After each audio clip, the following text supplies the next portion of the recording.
Today is Tuesday, the 27th. We did this morning. What did we do? I don't even know. Oh, we woke up this morning and we went to the Iolani Palace. Yes. Iolani Palace is the only royal residence in the United States, and we got the audio tour, which was $20 per person. Can you not do the audio tour? I think everything's the audio tour. No, audio tour is the bare minimum. I know, but I mean, if you're going in, they hand it to you. You sit down, they hand it to you. So. Well, Unless you're doing something else. They ask you what tour you're doing because they do have docent-led tours. We just didn't do one of those. I wish. She asked if we had do it, and I was like, no. And I should have said yes because so we did the Ayolani tour. We got there early. It said to be there half an hour early. So that was 8:45. And so they said when we got there, did we put around a little bit? No, we reported right into the barracks because you got to go to the barracks and you do this whole scan thing. It says okay, and I was like, it's a temperature scan. Yeah, and so we did this temperature scan. And afterwards, there's no one around. I was like looking around, and all of a sudden the window opens behind me, and I was like, oh, okay. And then you notice the woman sitting behind the window. I didn't either. Yeah, so she checks us in. She asks us what we're for, and we're like 9:15. She says, okay, 10 minutes before, go and report to the back steps of the palace area. And I'm like, okay. So we had 15 minutes to kill. 20 minutes? 20. So we went into the gift shop. It's a decent gift shop. No magnets, but they have lots of other very nice items. Very fancy jewelry that I knew that if I looked at the price, I would be upset. Yeah. But I like it. The thing about, at first when you walk in, because the one door they have open for it, everything is just like, prices are up there, and you're like, oh, this is one of those gift shops, right? Where it's not really a gift shop, it's a fancy gift shop. Yeah, it's just like a next level of just like, oh, you want to buy this $2,000 ukulele? Yeah, they also had a $480 hand-woven crown, but it was really cool. So everything there was really cool. Yeah, it just was not in our price range. I wish it was. I mean, we did go back and we got more. If we can afford a $2,000 ukulele, I would have a wonderful place to put it. True. So after the gift shop, we started the tour. It starts off by you putting booties on your shoes. Yeah, we didn't buy anything at first. We're like, we'll go back because there's a couple things we wanted, and so we went and we did put the booties. They don't want you bringing in your shoes to damage the floors. They spent a lot of time restoring that carpet. I get it. And it was interesting. There was one part later where you can look into one of the turrets, and if the light caught the floor right when I was going in, and you could see the wear on the wood, like the scratches and stuff from people just walking in, because it's very narrow, so everyone's feet track the same two lanes, and it was just like, even with booties, it's getting worn down. So we put the booties on, and then they hand out this little... It feels like a phone from the 1990s. Yeah, it's like you listen to it, and it was cool, but it was lots of good information. Put in your numbers, and it would like show you photos on it on this little tiny screen. But she's like, press 1 and press enter twice on the green button, and I'm like, why isn't this working? And Shahada's like, the green button. I'm like, this. Oh, it worked. And so we had to sit there for a few extra seconds. She came out. She's like, come on in, and we're like, no, I'm still listening because I took a second because he made it work. So you go through the first room, which is the room with the stairs. Then you go into the blue room, the reception room. So it was interesting as we went to do a selfie on the stairs, and they're very adamant about you following the guided tour. Yeah, you have to follow the numbers. And you can't just go upstairs right away. They're like, you have to follow it. You can't even just like walk up the stairs 3 steps to take a selfie or whatever. They're like, no, you have to go to the other rooms first. They don't want you stopping on the stairs at all, even later on. But so we went through the stair room. The first room has like 3 numbers. Did you listen to all the 3rd number? Yeah. Yeah, that's one audio thing I didn't listen to because it was the history of the family, and I'm like, we had literally done that 3 times, 2 times. Sorry. Anyway, so then we have the royal dining room, which was lovely, and then the highlight of the bottom floor is the throne room, which is gorgeous and has beautiful artwork. It has the crowns. It has the dresses on the walls, the like ribbon awards. Yeah, crests, and that was lovely. So then you go upstairs, and you go to the king and queen's bedrooms. Gorgeous. Yeah, it feels like a bit like the Titanic stairway. You know what's interesting is you remember when we looked down the stairs when you first come in. I never saw the other side of those stairs from when we went down. Those are the secret stairs. Yeah, well, you never go see the other side of the downstairs from the other side. It's part of the tour later. You can look at the windows later. Yeah. So we went upstairs, and it takes you to the king and queen's bedroom. The king's bedroom, because they actually lived on. Well, they didn't. They say in the tour that they didn't actually live there. They would only be there they'd stayed at their actual preferred house, and they only came to entertain. So they used as special rooms occasions to entertain, play games, but they never actually really stayed there. But they used them to get prepared for the day. And so they tell you about that. You go through, and there's a library. There's a one of the employees just stand because they have employees stationed kind of throughout. They're just kind of watching, making sure you're not up to anything funny, I'm sure. And they also very helpful. Like he had a question about a bidet because she's like, "Is that a bidet? I mean, there's no water." And he's like, "Well, they would use a pitcher of water as a." And there was also a piece of ceramic on the ground that, in my world, if there's a ceramic bowl on the ground, it's for dogs. But it was actually a spittoon. And it was also in that room that we found out that almost all of the furnishings in there were not original. That everything was sold off in the 1920s, and about half of it has come back, but the other half is still floating around. Hopefully. And you learn this fact when you go downstairs too. Like they reiterate the fact. And so, and that was that the guy who had? Oh no. So later, so after you go through. Yeah, come back to that later. We're not there yet. Yeah, so after you go through the library, we go to... the queen's bedroom. No, there was a room after the library. That was to the very front right. We don't go in there. No, yeah, we did. Because then we come across, and it was right by the elevator. Oh, it was his office. No, that was the library in the middle. I don't remember. There's another room there. And then There's you come a little sitting room. Is there a sitting room right there? Yeah. Probably. Oh yeah, because it had the couch in the middle. Oh, it was the music room. Yeah. So they had the music room and it was talking about the music they composed and stuff. And then you come out of there, and they're talking on the tour about,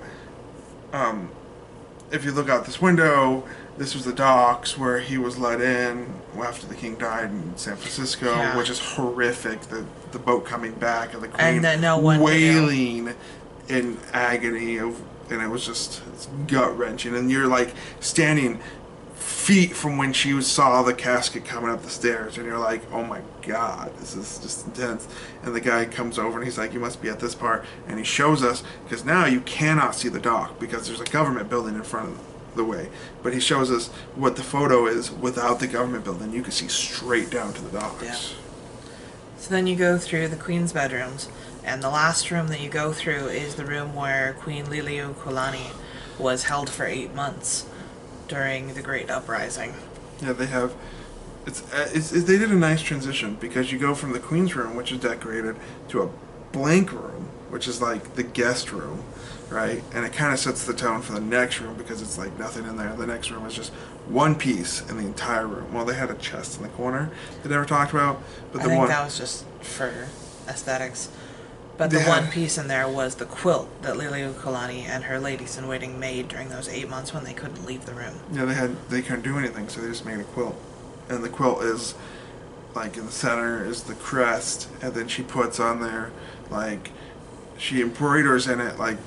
All the dates and her family tree, and the last thing you see on it is this quilt was begun on date here when I was imprisoned. And it's a massive quilt. The detail on it is insane. Yeah, they had like little birds they sewn in it, and it was just like It was really well done. So then you go... It's interesting. You could tell they weren't quite artists either, because, like, some of the art is, like... Well, you can tell that it was multiple people, too, because it was different styles. Mm-hmm. So after the quilt, you can either finish your tour, or you can go down to the basement where there's the storerooms.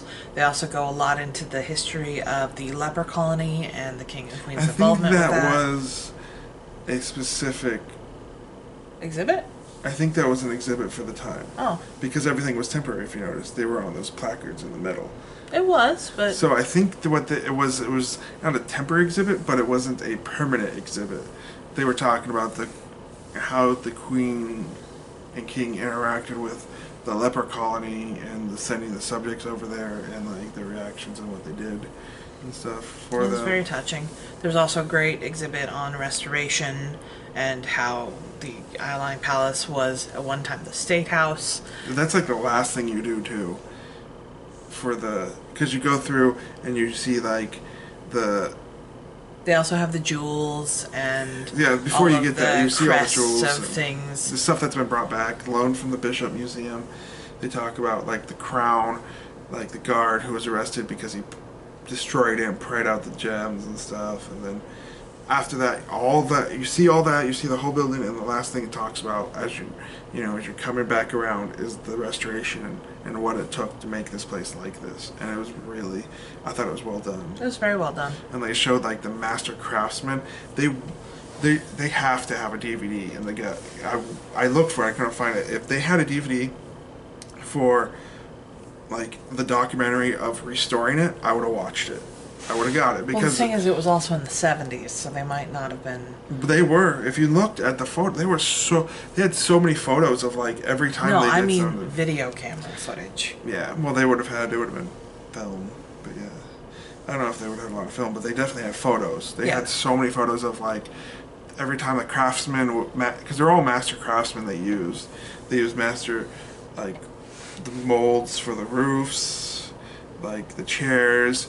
They have a chair in there that they got from the, it was the art for the... Honolulu Art Museum. I think. No, it was the art... Basically, they had been donated this chair that they were going to use for nude models. And then someone was like... They were not donated it. Someone who works at the Ayolani Palace was going through this art school, and they noticed this chair reminded them a lot of the Blue Room. And once they realized that it was actually part of the Blue Room, the art school donated it back to the Iolani Palace, where it had been intended as a nude model chair. Yeah, someone had donated to the art place. Yeah. And they have a photo that's really interesting about, because it's a set of 6 chairs, and they have each of them lined up in a row, and it shows over the last 100 years what happened to these chairs, because all the gold embroidery is gone. One is completely painted white. Some of them don't have even cushions in them. Some have completely different cushions. One had an overstuffed cushion in it. And it's like what people have done to these chairs, completely different each one, and they had to bring them back and restore them. And like it shows like a photo of like them regilding it and stuff. It was really good. So once you get out of that lower portion, you're done. We went back to the gift shop. They were sold out of magnets, but Phil got a pin, and I got a little music box that plays Aloha Oi, because I didn't realize that was actually written by one of the queens, which is pretty cool. Mm. So after the Iolani Palace, we went over to the King Kamehameha statue, yelled at a guy to get off the grass. Yeah, that was interesting. So we're gonna go take selfies and stuff, and we're, respectful distance. They have this little grass kind of like pedestal around them, and like this guy like walks up there, and we're like, no, he's not. And he just trots right on, and Haley's like, it says stay off. And I'm like, that's a little bit nicer than I was. Yeah, she was like, she had her tone. Ranger Haley. And then I was like, it's and he did get off. Yeah, he like. But the thing was, he walked off to the side and then looked at the sign because that I had been pointing at. And then he turns around and steps as close as he can on the cement to the grass. Like there's a little lip, and he like stands right there until his wife comes. It was ridiculous. So after that, we walked around a little bit. We We walked the wrong direction. We decided to go to Chinatown. Oh no, we went to the church, and we saw where King. It's the second. Was it the second? Third. I think it's where one of the kings was chosen to be buried by the church, rather than.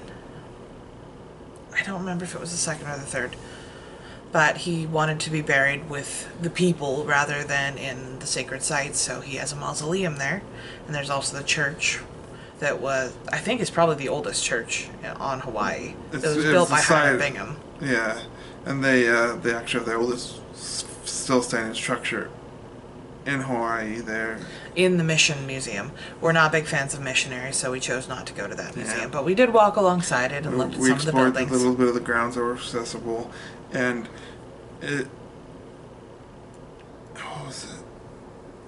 I don't know. Yeah, so you can go right up to the mausoleum where he's buried. You can't get in it. They only open that door for one day a year, and it's like December something for their Memorial Day. And then there's I didn't even know they opened it. There's supposed to be 2 guards permanently stationed there. Really? Yeah, I was reading it. It was on the Wikipedia because I was reading about the building on Wikipedia. They don't have them stationed there right now because of COVID, but there's normally supposed to be 2 guards there. Oh, yeah. Interesting. There were no guards. Yeah. And then, so we did that. Oh, so it's interesting is because the church is right across the street, like it's kitty corner from the palace. Corner, yeah, from the palace. And in the palace, you learn why they built the palace there was because it was so close to they wanted it to be close to the Word of God. The missionaries. But the thing was, it was already a very sacred site to them. There were several kings of old that had already been buried there. The thing was, there already had been a temple there, but during the introduction of Christianity, they decided the king tore down the temple, but it was still a very sacred site to them. So it's also, you can't wear tank tops, you have to make sure your sunglasses are off, you have to be extremely respectful. Yeah, I felt most people were respectful. A little bit of... There were some kids, yeah, but the parents could have done a little better to control the kids, but the kids were antsy, you could tell. Oh yeah, so we did the couple of historic sites, and then afterwards we were like, let's go to Chinatown, because it's really close to Chinatown. So we were going to wait for the bus, but then the bus was going to take 21 minutes, and 17-minute walk. Yeah. So, so we ended up just walking, and on the way we found a nice little farmer's market. We didn't get anything there, but there were plants taunting me. It was like, what was it? Or orchids and stuff, and it was just like, if Haiti could bring them home, she would. They won't fight well. So on our way to Chinatown, we ran into the downtown location of Marukame Udon, which is the udon restaurant that all of the travel vloggers say, oh, if you come to Honolulu, you have to try it.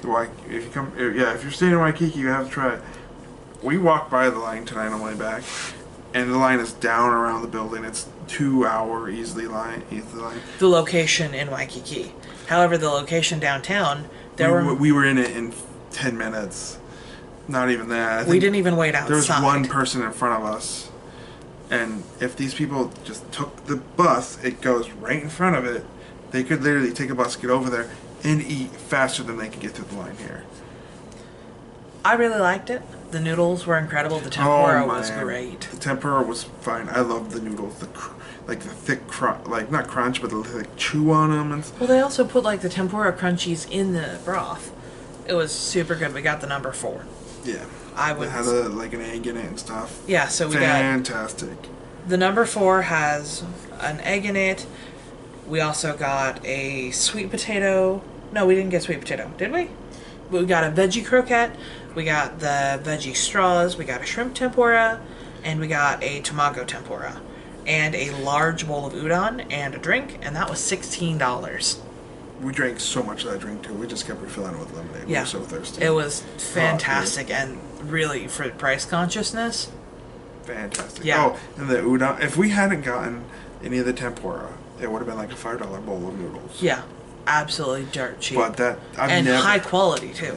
I've never had tempura udon or the tamago. The tamago was so good. Oh yeah. Man, that was nice. I've never had it before. And so we left there. And then we went over to Chinatown to eat lunch. Well, but I wanted to, because I've never been to a Chinatown. and I wanted to walk through the market and stuff, and it was really good. I really enjoyed it. I filmed a lot of there and stuff. It's a good Chinatown. It's not San Francisco. It's not Seattle. But it's a healthy, thriving Chinatown. Yeah. And, like there was one where you turn down and it's between the buildings and it's like there's more markets and we're like, okay, and I'm following Haley and there's another door to her left that goes into another building that's even more. And I'm like, eventually we're gonna open the door and it's gonna be someone's living room. Like it's like we're so like it's like down an alley, down another alley, and it's just like we're like 3 layers thick on it. And I'm like, it was awesome. I was just like, I love this level of exploring. It was just fantastic. And it was a fish market, but it was at the end of the day, so everything was drained and gone. But there were still vendors there, and there was one that was like the fish was just like on ice. It was so intense. It was one of the biggest fish heads I'd ever seen. That's where I filmed that too. So we got a taro roll for dessert, which was tasty. And one of the random bakeries. Yeah. So then we ended up taking the bus back.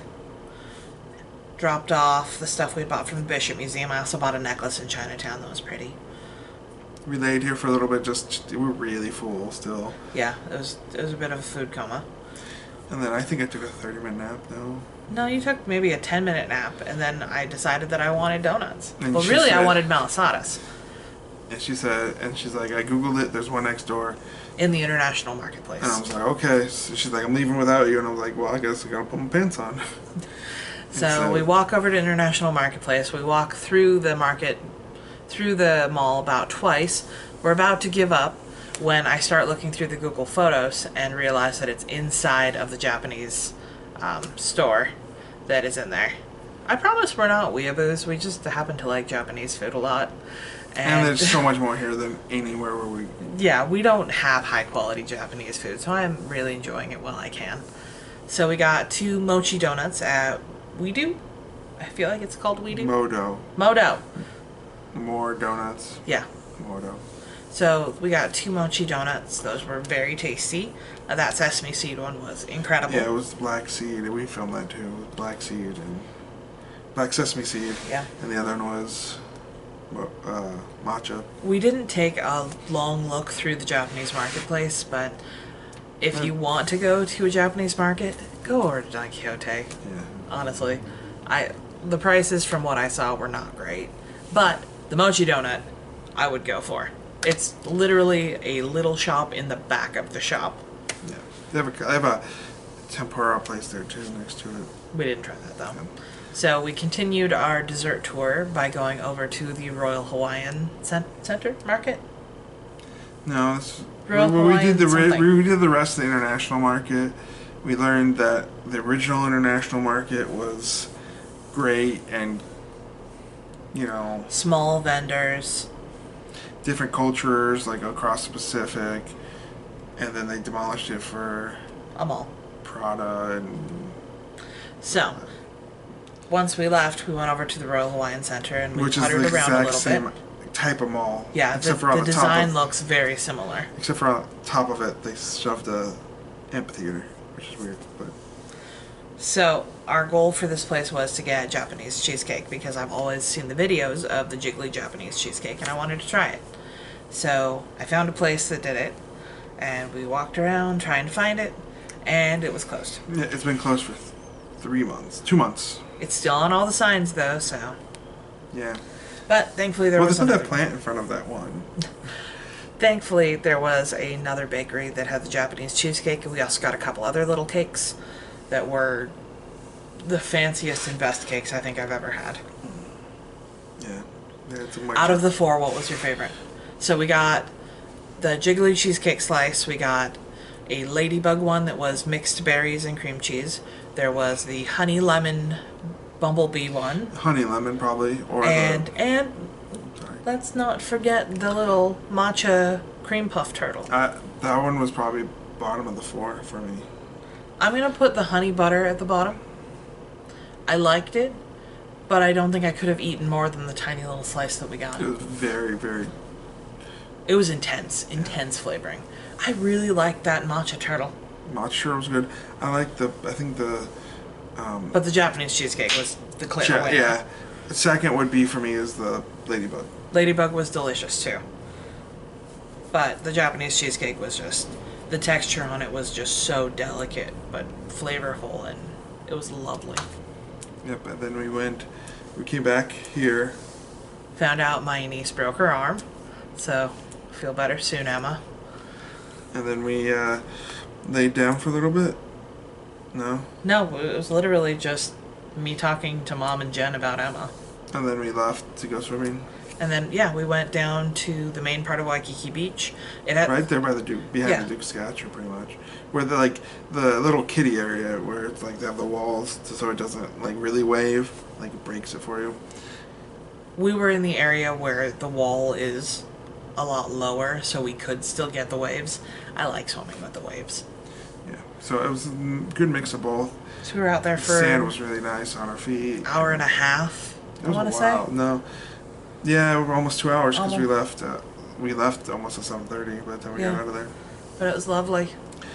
It was nice to actually see Waikiki at night because, Jesus Christ, it's like Vegas. Yeah, it's so Vegas over there. Oh, and one thing, when we were on the way back from the Royal Hawaiian back to the hotel, we found it was 4:30 and the pizza place downstairs that we keep seeing the really long line we tried that pizza place downstairs. Yeah, there's always a really Slice line. of Waikiki. There's always really a long line, and we're like, oh man, this must be great. 4:30, no line. They're just opened up, and so we got one slice of cheese for $6. It was like a skate plaza, like a roller rink plot pizza. It wasn't. It was nothing to write home about. It was probably great if you're drunk pizza, but if you're not drunk, $36 for a pie is not worth it. $6 was barely worth it for that slice. Yeah. If you're starving and nothing else is open. But at that point, you have a line. At that point, just go to McDonald's. Which is a block. Yeah. But, yeah. And then we swam till sunset. Swim till sunset on Waikiki. Swimming in sunset? At least once. Oh my gosh. It was really nice. It was gorgeous. It rained on us a little bit. I didn't mind the rain, though. It's like, oh no, more water with my water.